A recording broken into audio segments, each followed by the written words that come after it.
Hi friends, আজ আমি অনেক দিন পর কোনো রান্নার ভিডিও আপলোড করছি, কারণ আমি একটু ব্যস্ত হয়ে গেছিলাম আমার ডিএভির জবের জন্য।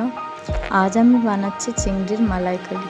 হ্যাঁ, অবভিয়াসলি সবার মতোই আমি অনেকগুলো ভিডিও দেখেছি ইউটিউবে, কিন্তু আমার যেই ভিডিওতে যেই ইনগ্রিডিয়েন্টগুলো আমার মনে আছে কি আমার বাড়িতে আছে এই জিনিসগুলো, আমি সেই ইনগ্রিডিয়েন্টগুলো ইউজ করেছি।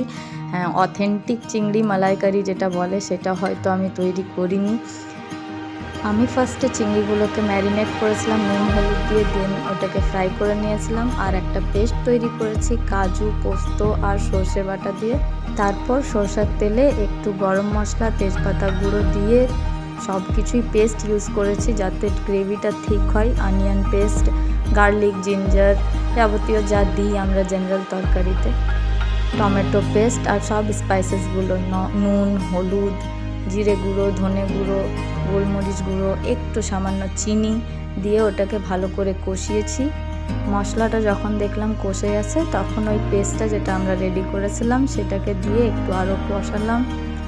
এটা যখন কষানো হয়ে যায় তখন আমি দই, আগে থেকে ফেটানো দই, আমি এটাতে দিয়ে আরেকটু ঢাকা দিয়ে একটু কষিয়েছি যাতে তেল ছেড়ে যায়। যেই দেখলাম কি তেল ছেড়ে গেছে, তখন আমি এতে ওই ভেজে থাকা প্রনগুলো জল দিয়ে গ্রেভি তৈরি করে, যতটা আমার দরকার সেরকমভাবে জল দিয়ে একটু গ্রেভি তৈরি করে চিংড়িগুলো দিয়ে একটু ফুটিয়েছি।